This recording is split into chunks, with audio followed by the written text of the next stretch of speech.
Olá, amigos. Aqui é Gustavo Silveira e começa agora mais um episódio do nosso Café com Espiritismo. Você já parou para pensar no quão extraordinária é a criação divina? Observamos, por exemplo, as cadeias alimentares em perfeito equilíbrio, tudo funcionando bem, exceção feita, claro, de quando há intervenções humanas que promovem rupturas e desarmonias. Mas, via de regra, tudo funciona perfeitamente bem, do micro ao macro. Desde a célula minúscula aos sistemas e galáxias mais complexas, podemos notar que houve um ajuste muito sábio e preciso. Se acaso Júpiter não existisse, por exemplo, é provável que tivéssemos graves problemas para manter a integridade do nosso planeta. O mesmo valeria se caso a Terra fosse um tanto menor ou maior do que é, porque aí a força gravitacional mudaria e, consequentemente, a vida também. Sabiamente, existe apenas uma espécie capaz de raciocinar e decidir aqui no planeta. Já imaginou se houvessem duas? Duas espécies capazes de pensar, escolher e deliberadamente agir no mundo? Que caos que não seria, não é? Com uma só já dá tanto problema. Mas não, há apenas uma espécie, a humana, com essa diferenciação. Então a gente se pergunta, por que é que tudo funciona tão bem? Por que é que as coisas não fogem ao equilíbrio? Novamente, exceção feita aos seres humanos. Alguém com fé e uma consciência minimamente desperta diria: é porque Deus nos sustenta a todos. E de fato, precisaremos concordar. Kardec, inclusive, falará algo assim no livro A Gênese. Mas, lançando um olhar mais filosófico à questão, lembraremos aqui de Aristóteles, o grande filósofo grego cujas obras e conceitos têm profundo impacto até hoje, não apenas na filosofia, mas nas ciências de modo geral, na ética e outras áreas do conhecimento humano. Aristóteles dizia que cada ser, cada criatura foi feita visando um fim, uma finalidade.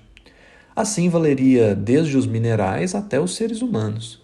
Cada qual foi criado com um determinado fim, e ele chega mesmo a condicionar a felicidade ao encontro da própria finalidade e ao cumprimento desta. Um ser humano não poderá ser plenamente feliz senão quando encontrar o seu papel no mundo e cumpri-lo. A finalidade para Aristóteles tem um peso muito grande. Em consequência mesmo dessa finalidade, Aristóteles vai definir a ética, uma das causas dos agrupamentos humanos, a felicidade e alguns outros conceitos em que essa finalidade impacta em maior ou menor grau.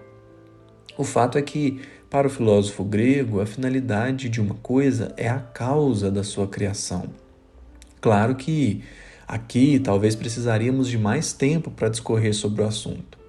Mas ele dizia que o fato de a natureza estar em equilíbrio é porque cada coisa está cumprindo o seu papel. E nós queremos aqui partir dessa ideia de Aristóteles para construir um pensamento que pode ser muito interessante para a nossa vida. De fato, cada qual de nós foi criado com um propósito. Podemos afirmar isso com toda certeza, embora não sejamos capazes de definir muito bem qual seria esse propósito. A questão é que, como lembra Emmanuel, Deus não manifesta propósito a esmo e, portanto, se fomos criados é que forçosamente existe um propósito maior. Todavia, a gente gostaria de trazer esse pensamento de Aristóteles sob a ótica dos compromissos assumidos na reencarnação. Em maior ou menor grau, todos nós assumimos compromissos que a vida vai nos apresentando, trazendo mesmo à nossa porta, a fim de que os assumamos e de que cumpramos aquilo que precisamos. De modo que, por analogia ao pensamento aristotélico, poderíamos dizer assim: a causa da reencarnação está na necessidade de cumprir o papel que lhe compete, até porque ninguém reencarna a passeio. Porém, é curioso notar o número de pessoas que não cumprem o seu planejamento porque ficam excessivamente preocupadas em fazer algo que outros estão fazendo. Embora a vida lhe encaminhe para uma área, ela quer outra. Embora a vida lhe traga compromissos, ela deseja outros.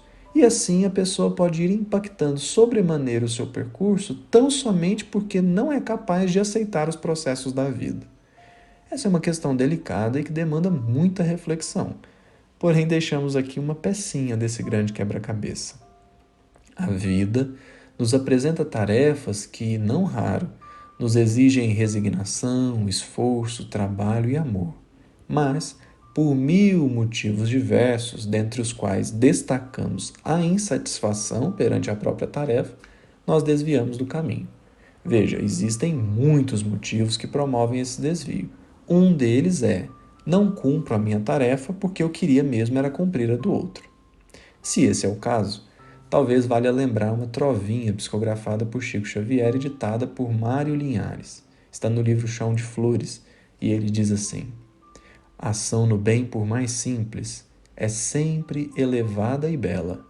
O sol, luzeiro gigante, não faz a função da vela.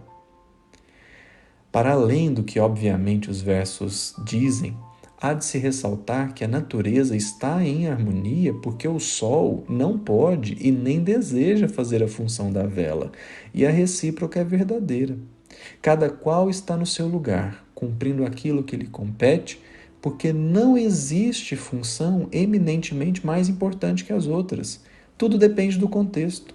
O sol não faz a função da vela, ainda que esta seja pequenina, ínfima mesmo. Assim somos nós. Posso passar a vida toda frustrado porque não sou competente nessa ou naquela área, sem me atentar que existe ainda uma outra, que posso ser tão útil quanto os demais o são naquelas que lhes competem. Enquanto Paulo saiu a divulgar o Evangelho, foi preciso que existisse Pedro para cuidar da casa do caminho. Enquanto tivemos os martírios diversos, tivemos João, que, segundo a tradição, desencarnou por vias naturais, mas que cumpriu igualmente um divino papel, trazendo-nos o seu Evangelho, o Apocalipse e todo o testemunho da vida fiel a Jesus. Percebamos assim que tem o sol, tem a vela, tem a lâmpada, tem a luminária, tem o farol. Todos iluminam, mas cada qual é útil a depender do contexto. Apliquemos os nossos esforços em perceber aquilo que a vida tanto nos pede a fazer e avancemos na direção do bem supremo, que necessariamente é o bem de todos. Um grande abraço e até o próximo episódio do nosso Café com Espiritismo.